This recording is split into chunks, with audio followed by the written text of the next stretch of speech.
পাতাগুলো এই যে নিয়ে চলে এসেছি, এগুলোকে এবার ধুয়ে নেবো। বালতির মধ্যে সরাসরি ধুয়ে দিচ্ছি। এই যে এক বালতি হয়ে গেছে।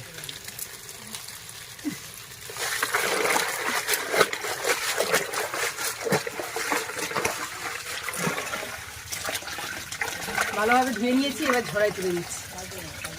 জলটা ঝাড়িয়ে নিতে হবে।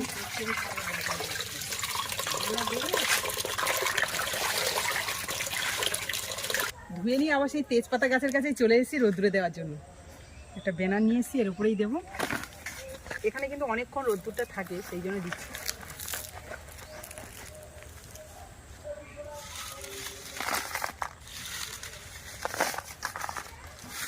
সময় হয়নি বলে আমাদের কিনে খাওয়া হচ্ছিল, তো আজকে একটু সময় বের করে এই যে পাতাগুলোকে ভালো করে ধুয়ে রোদ্দুরে দিচ্ছি, শুকনো করে নিয়ে রেখে দিলেই ব্যাস।